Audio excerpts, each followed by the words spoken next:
Good morning, everyone. My name is Elliot. I'm a 30-year-old non-binary pansexual trans man. I am 4 years out as Elliot and 2 years on testosterone. I'm having some allergy issues with my eye, but I hope you'll bear with me for this video today. I'm coming to you because something is very much on my mind recently, and I wanted to address it.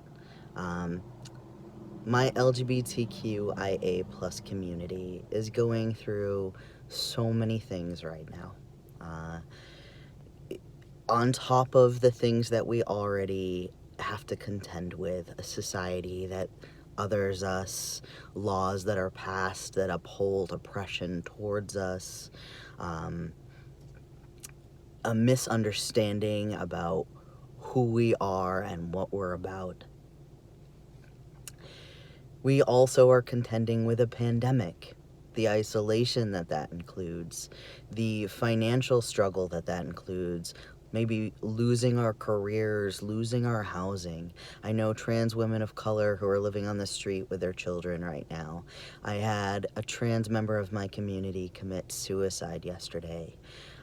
Trans women of color are being murdered, and it's not even hitting the media.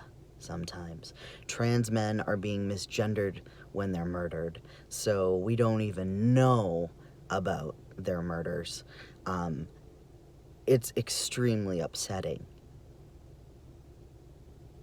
You have every reason to be mad, afraid, scared, and that anger, that righteous anger, has a time and a place, but it isn't to be used as a tool to further oppress each other, right? I don't believe in toxic positivity, but I do think we should assume good intentions of our own community, and we need to uplift and support each other.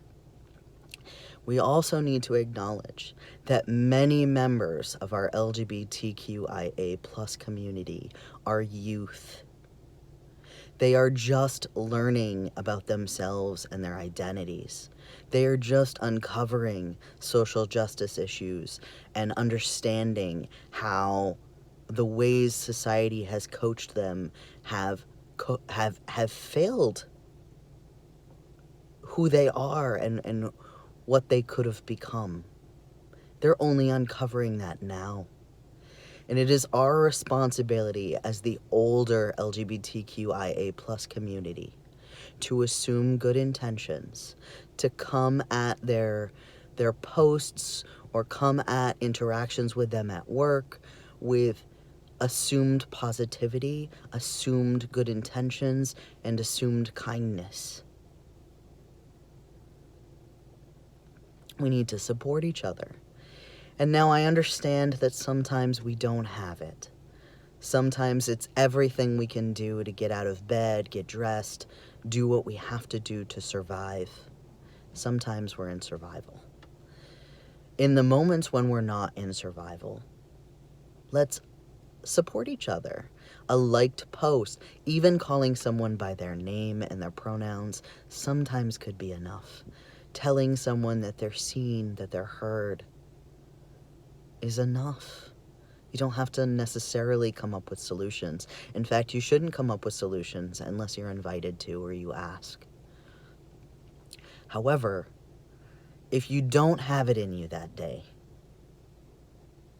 if you're feeling agitated and frustrated and you're feeling hopeless in particular, that is not the time to engage.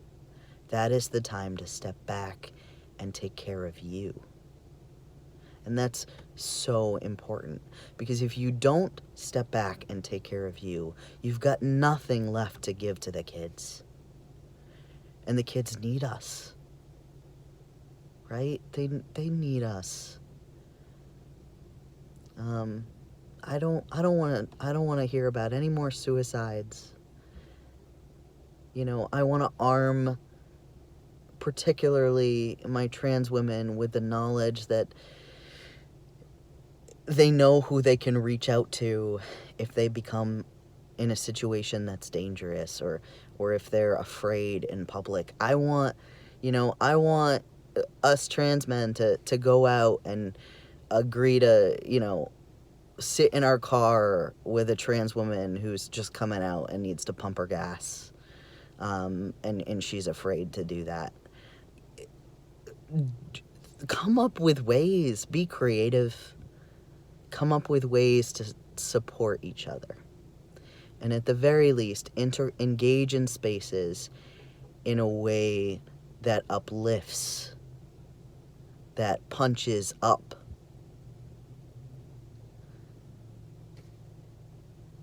Don't gatekeep within your own communities.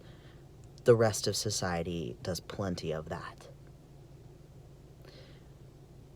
You all are good people at your core, regardless of what you've done in the past or behaviors that you've made. Rest assured that we recognize that you're good people. Drink water, be kind to yourselves and others. Fight the good fight, and keep going